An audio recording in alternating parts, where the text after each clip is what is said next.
क्या आपने कभी सोचा है कि आपके खून का सबसे बड़ा हिस्सा क्या है? ज्यादातर लोग तुरंत उन प्रसिद्ध लाल रक्त कोशिकाओं के बारे में सोचते हैं जो ऑक्सीजन ले जाती हैं। लेकिन अगर मैं आपसे कहूं कि आपके खून का आधे से भी ज्यादा हिस्सा लाल नहीं है, सोचिए, इस जीवनदायिनी द्रव्य का सबसे अहम हिस्सा असल में एक हल्का पीला तरल है, एक खामोश और ताकतवर नदी जो हर पल आपके भीतर बहती रहती है। इस अनसुने हीरो को हम प्लाज्मा कहते हैं और यही हमारे पूरे परिसंचरण तंत्र की नींव है। ये वो अदृश्य ताकत है जो सब कुछ चलाती रहती है, बिना रुके, बिना थके, आपको स्वस्थ और जीवित रखने के लिए लगातार काम करती है। आइए इसे कुछ आसान आंकड़ों के साथ समझते हैं। सोचिए, आपके पास एक टेस्ट ट्यूब है जिसमें आपका खून भरा है। अगर हम इसके घटकों को अलग करें तो एक बहुत दिलचस्प तस्वीर सामने आएगी। लाल रक्त कोशिकाएं, जिन्हें वैज्ञानिक भाषा में एरिथ्रोसाइट्स कहते हैं, सबसे नीचे बैठ जाएंगी और ये कुल मात्रा का लगभग 45% होंगी। एक बहुत पतली सफेद सी परत बीच में बनेगी जिसमें सफेद रक्त कोशिकाएं और प्लेटलेट्स होंगे और ये 1% से भी कम होंगी। और सबसे ऊपर करीब 55% जगह घेरे हुए हल्का पीला पानी जैसा पदार्थ होगा जिसे हम प्लाज्मा कहते हैं। यही है वह तरल मैट्रिक्स, वही सुपर हाईवे जो बाकी सभी रक्त कोशिकाओं को उनके जरूरी सफर पर ले जाता है। यह हैरान करने वाला अनुपात दिखाता है कि प्लाज्मा कितना जरूरी है। अगर यह तरल हिस्सा न हो तो हमारा खून इतना गाढ़ा हो जाएगा कि नसों और धमनियों के जाल में आसानी से बह ही नहीं पाएगा।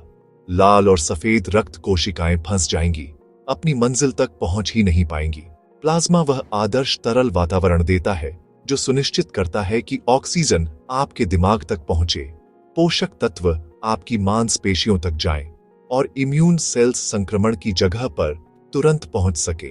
यही वाहक है, माध्यम है और पूरे सिस्टम का आधार है, हमारी सेहत की असली नींव, जिसके बारे में आम बातचीत में बहुत कम चर्चा होती है। तो अगली बार जब आप खून के बारे में सोचें तो इसे सिर्फ एक लाल द्रव्य न समझे, इसे एक व्यस्त नदी की तरह सोचे जिसमें पानी की भूमिका प्लाज्मा निभा रहा है। ये नदी लगातार बह रही है, एक गतिशील और जटिल व्यवस्था जो अपने हिस्सों से कहीं ज्यादा है। प्लाज्मा को समझना हमारे शरीर के भीतर चल रहे इस अद्भुत खामोश काम की सराहना करने की पहली सीढ़ी है। ये बायोलॉजी में रुचि रखने वाले हर इंसान के लिए बुनियादी बात है और खासकर उन छात्रों के लिए जो प्रतियोगी परीक्षाओं की तैयारी कर रहे हैं, क्योंकि खून की संरचना से जुड़े सवाल बहुत आम है। प्लाज्मा की इस सबसे बड़ी हिस्सेदारी को जानना मानव शरीर विज्ञान की गहराई को समझने की कुंजी है। अब जब हमें पता चल गया कि खून का सबसे बड़ा हिस्सा प्लाज्मा है, तो चलिए जानते हैं कि आखिर ये प्लाज्मा बना किससे है। ये पीला सा तरल आखिर क्या क्या लेकर चलता है। इसका फॉर्मूला जितना सीधा है उतना ही जटिल भी है। सबसे ज्यादा मात्रा, लगभग 90%, पानी की होती है। इसी वजह से प्लाज्मा इतना तरल होता है और सबसे पतली केशिकाओं में भी आसानी से बह सकता है। लेकिन असली कमाल बाकी के 10% में छुपा है। यही छोटा सा हिस्सा जिंदगी के लिए जरूरी सैकड़ों चीजों से भरा होता है, जो साधारण पानी को एक जीवनदायिनी औषधि में बदल देता है। इस अहम 10% में लगभग 7% खास प्रोटीन होते हैं।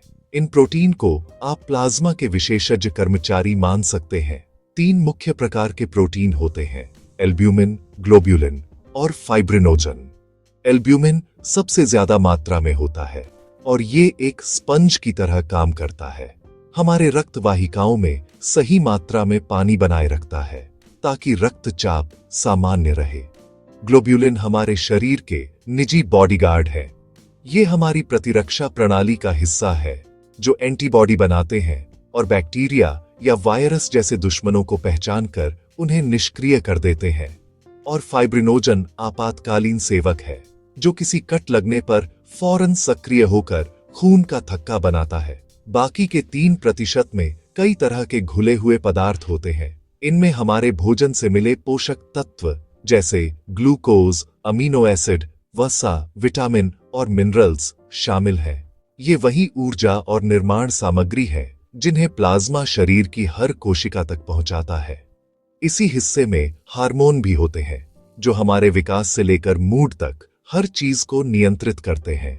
साथ ही इसमें एंजाइम्स होते हैं जो रासायनिक प्रतिक्रियाओं को तेज करते हैं, और इलेक्ट्रोलाइट्स जैसे सोडियम और पोटेशियम, जो नसों के काम और शरीर के पीएच संतुलन के लिए जरूरी है। सच में ये शरीर की हर जरूरत का ट्रांसपोर्ट सिस्टम है। इन सभी घटकों, सरल पानी के अणु से लेकर जटिल ग्लोब्यूलिन प्रोटीन तक, की अपनी खास और अपूरणीय भूमिका है। इनका संतुलन ही प्लाज्मा को उसकी जिम्मेदारियां निभाने में सक्षम बनाता है। अगर इसमें कोई भी गड़बड़ी आ जाए तो गंभीर स्वास्थ्य समस्याएं हो सकती हैं, जो दिखाता है कि हमारा आंतरिक वातावरण कितना बारीकी से संतुलित है। छात्रों के लिए इस ब्रेकडाउन को समझना बहुत जरूरी है। पानी, प्रोटीन, एल्ब्यूमिन, ग्लोब्यूलिन, फाइब्रिनोजन और बाकी घुले हुए पदार्थ, इन मुख्य खिलाड़ियों को याद रखना बायोलॉजी की परीक्षा में अच्छे अंक लाने की मजबूत नींव है। प्लाज्मा सिर्फ एक निष्क्रिय तरल नहीं है, बल्कि ये एक सक्रिय और गतिशील प्रणाली है जो कई अहम जिम्मेदारियां निभाता है। इसका सबसे बड़ा काम है मास्टर ट्रांसपोर्टर बनना। इसे अपने शरीर की सबसे बेहतरीन डिलीवरी सेवा मानिए। यह आपके पाचन तंत्र से जरूरी पोषक तत्व जैसे ग्लूकोज और विटामिन लेता है और शरीर की हर एक कोशिका तक पहुंचाता है, ताकि उन्हें ऊर्जा और निर्माण सामग्री मिल सके, जिससे वे काम कर सकें, बढ़ सकें और खुद को ठीक कर सकें। साथ ही ये ऑक्सीजन भी पहुंचाता है, जो लाल रक्त कोशिकाओं के साथ फेफड़ों से शरीर के सभी हिस्सों तक जाता है, ताकि हमारी चयापचय प्रक्रियाएं बिना किसी बाधा के चलती रहें। इसी समय प्लाज्मा एक बेहतरीन कचरा प्रबंधन प्रणाली की तरह भी काम करता है। हमारी कोशिकाएं जब काम करती हैं तो कार्बन डाइऑक्साइड और यूरिया जैसे अपशिष्ट बनाती हैं। अगर ये जमा हो जाए तो हमारे ऊतकों को नुकसान पहुंचा सकते हैं। प्लाज्मा इन अपशिष्ट पदार्थों को कोशिकाओं से इकट्ठा करता है और उन्हें उन अंगों तक पहुंचाता है जो इन्हें बाहर निकालते हैं। ये कार्बन डाइऑक्साइड को वापस फेफड़ों तक ले जाता है, ताकि हम उसे सांस के जरिए बाहर निकाल सकें, और यूरिया को किडनी तक पहुंचाता है, जहां से वो पेशाब के रूप में बाहर निकल जाता है। ये लगातार सफाई की प्रक्रिया हमारे शरीर को स्वस्थ और साफ बनाए रखने के लिए जरूरी है। इसके अलावा प्लाज्मा हमारी रक्षा में भी अहम भूमिका निभाता है। इसमें एंटीबॉडीज होती हैं, जो ग्लोब्यूलिन प्रोटीन का ही एक प्रकार है, और ये हमारी इम्यून सिस्टम की पहली पंक्ति है। जब कोई हानिकारक जीवाणु, वायरस या प्रोटोजोआ शरीर में घुस आते हैं, तो ये एंटीबॉडीज उन्हें पहचान कर उन पर हमला करती है, ताकि बीमारी फैलने से पहले ही खतरा टल जाए। प्लाज्मा इन इम्यून सोल्जर्स को शरीर के किसी भी हिस्से तक जल्दी पहुंचाता है, जिससे हम संक्रमण से तेजी से लड़ पाते हैं। यही वजह है कि प्लाज्मा हमारे स्वस्थ रहने में एक अहम किरदार निभाता है। इतना ही नहीं, प्लाज्मा हमारे शरीर के संतुलन को बनाए रखने में भी मदद करता है, जिसे होमियोस्टैसिस कहते हैं। ये पूरे शरीर में तापमान को नियंत्रित करता है, गर्मी को एक जगह से दूसरी जगह पहुंचाता है। इसमें मौजूद प्रोटीन और इलेक्ट्रोलाइट्स, खासकर एल्ब्यूमिन, सही ऑस्मोटिक प्रेशर बनाए रखते हैं, जिससे हमारी कोशिकाएं न तो फूलती हैं, न ही सिकुड़ती हैं। इसमें बफरिंग एजेंट्स भी होते हैं, जो खून का पीएच स्तर बहुत संकीर्ण, सुरक्षित दायरे में बनाए रखते हैं। ट्रांसपोर्टेशन और कचरा प्रबंधन से लेकर इम्यूनिटी और संतुलन तक, प्लाज्मा कई रूपों में हमारी फिजियोलॉजी का अनिवार्य हीरो है। प्लाज्मा के अद्भुत जीवन रक्षक गुण उसे आज की मॉडर्न मेडिसिन में एक इनवैल्यूएबल रिसोर्स बना देते हैं। इसी वजह से इसे लिक्विड गोल्ड भी कहा जाता है। ये सिर्फ उसके पीले रंग की वजह से नहीं, बल्कि उसकी बेहद उपयोगी उपचारक शक्ति के लिए है। जब लोग ब्लड डोनेट करते हैं तो उनका पूरा ब्लड अलग अलग कंपोनेंट्स में बांट दिया जा सकता है, और प्लाज्मा का इस्तेमाल कई तरह की मेडिकल इमरजेंसीज और क्रॉनिक कंडीशंस के इलाज में होता है। जैसे कि अगर किसी पेशेंट को सिवियर बर्न्स हुए हैं, तो प्लाज्मा ट्रांसफ्यूजन्स उनकी जान बचाने में क्रूशियल होते हैं। बर्न्स की वजह से विक्टिम के शरीर से प्लाज्मा निकल जाता है, जिससे ब्लड वॉल्यूम और प्रेशर खतरनाक तरीके से गिर जाता है, और प्लाज्मा इस बैलेंस को तेजी से वापस लाने में मदद करता है। एक और इम्पॉर्टेंट मेडिकल यूज प्लाज्मा का है क्लॉटिंग डिसऑर्डर्स जैसे हीमोफीलिया को ट्रीट करने में। इन पेशेंट्स के पास कुछ क्लॉटिंग फैक्टर्स नहीं होते, जो कि प्रोटीन्स होते हैं, जैसे फिब्रिनोजेन, जो प्लाज्मा में नेचुरली मिलते हैं। इन फैक्टर्स के बिना छोटी सी चोट भी अनकंट्रोलेबल ब्लीडिंग का कारण बन सकती है। लेकिन जब इन पेशेंट्स को डोनेटेड प्लाज्मा या इससे निकाले गए क्लॉटिंग फैक्टर्स दिए जाते हैं तो वो ज्यादा नॉर्मल और सुरक्षित जिंदगी जी सकते हैं। प्लाज्मा के कंपोनेंट्स को अलग करके स्पेसिफिक ट्रीटमेंट्स बनाए जा सकते हैं, इसलिए डॉक्टर्स के लिए ये एक बहुत ही वर्सेटाइल टूल है, खासकर ब्लड से जुड़ी बीमारियों को मैनेज करने में। आजकल प्लाज्मा थेरेपी शब्द भी काफी सुना जा रहा है, खासकर इन्फेक्शियस डिजीजेस के इलाज में। इस थेरेपी में किसी ऐसे व्यक्ति का प्लाज्मा लिया जाता है जो किसी इन्फेक्शन से रिकवर हो चुका है और उसे किसी ऐसे पेशेंट को दिया जाता है जो अभी भी उसी बीमारी से जूझ रहा है। डोनेटेड प्लाज्मा में वो पावरफुल एंटीबॉडीज होती हैं जो रिकवर हुआ व्यक्ति का इम्यून सिस्टम पैथोजन से लड़ने के लिए बनाता है।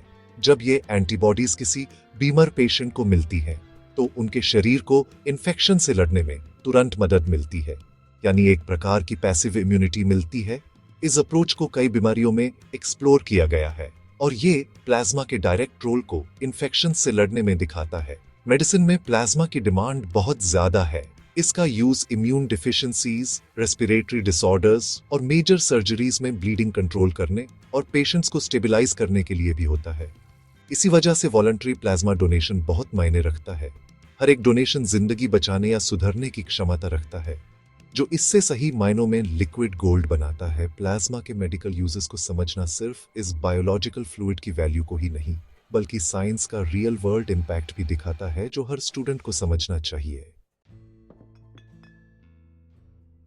चलिए अब हम अपने शरीर के इस साइलेंट हीरो के बारे में कुछ जरूरी बातें जल्दी से दोहरा लेते हैं। सबसे पहले एक बड़ी बात याद रखनी है, प्लाज्मा हमारे ब्लड का सबसे बड़ा हिस्सा है जो लगभग 55% यानी 55% तक होता है। ये वही हल्का पीला लिक्विड है जो हमारे ब्लड के हर कंपोनेंट को लेकर चलता है। ये एक बेसिक फैक्ट है जो ब्लड बायोलॉजी में बहुत इंपॉर्टेंट है और एग्जाम्स में भी अक्सर पूछा जाता है। अगर आप ब्लड सैंपल को अलग करते देखें तो सबसे ऊपर दिखता हुआ गोल्डन फ्लूइड प्लाज्मा ही होता है। ये एक नाड़ी की तरह है जिसमें हमारे रेड और व्हाइट ब्लड सेल्स अपना जीवन रक्षक सफर तय करते हैं। फिर हमने प्लाज्मा की कॉम्पोजिशन को समझा। सबसे इंपॉर्टेंट बात यह है कि प्लाज्मा लगभग 90% पानी होता है, जिसकी वजह से ये इतना फ्लूइड है। बचा हुआ 10% यानी 10% कई इंपॉर्टेंट सब्सटेंसेस से भरा होता है। इसमें 3 सुपरस्टार प्रोटीन्स होते हैं। एल्बुमिन जो ब्लड प्रेशर को कंट्रोल करता है, ग्लोबुलिन्स जो हमारे इम्यून सिस्टम के वॉरियर्स हैं, और फाइब्रिनोजेन जो ब्लड क्लॉटिंग का मास्टर है। इनके अलावा इस फ्रैक्शन में न्यूट्रिएंट्स, हार्मोन्स, एंजाइम्स और इलेक्ट्रोलाइट्स भी होते हैं जो हमारे शरीर को चलाने और रेगुलेट करने का काम करते हैं। ये डिटेल्ड कॉम्पोजिशन ही प्लाज्मा को इतना वर्सेटाइल और हेल्थ के लिए एसेंशियल बनाता है। हमने प्लाज्मा के मेन कामों पर भी बात की। सोचिए, ये एक मल्टी टैलेंटेड प्रोफेशनल की तरह है।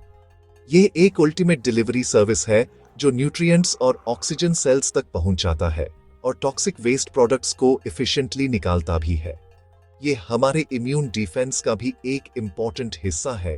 एंटीबॉडीज को लेकर इन्फेक्शन से लड़ता है, चाहे वो प्रोटोजोआ हो या वायरस। ये एक मास्टर रेगुलेटर भी है जो ब्लड प्रेशर और पीएच लेवल जैसे इंटरनल बैलेंस को बनाए रखता है। ये सभी फंक्शंस साइलेंटली, कंटिन्यूअसली और एक साथ हो रहे हैं, जो प्लाज्मा को हमारे सर्कुलेटरी सिस्टम का असली वर्कहॉर्स बनाते हैं। और अंत में हमने देखा कि मेडिसिन में इसका कितना बड़ा रोल है, इसीलिए इसे लिक्विड गोल्ड कहा जाता है।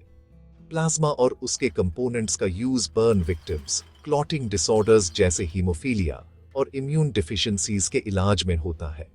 प्लाज्मा थेरेपी से बीमार पेशेंट्स को एंटीबॉडीज मिलती हैं जो उनकी रिकवरी में डायरेक्ट मदद करती हैं। हेल्थ केयर में इसका यह महत्वपूर्ण योगदान प्लाज्मा डोनेशन की इंपॉर्टेंस को और भी बढ़ा देता है। तो सभी स्टूडेंट्स के लिए, खासकर जो कॉम्पिटिटिव एग्जाम्स की तैयारी कर रहे हैं, ये याद रखना बहुत जरूरी है। प्लाज्मा को समझना सिर्फ फैक्ट्स को याद रखने की बात नहीं है, बल्कि उन साइलेंट पावरफुल सिस्टम्स को अप्रिशिएट करने की बात है जो हमें जिंदा रखते हैं। प्लाज्मा सच में हमारे शरीर का साइलेंट हीरो है और ये एक मस्ट नो टॉपिक है जिसे समझना आपकी सक्सेस के लिए जरूरी है।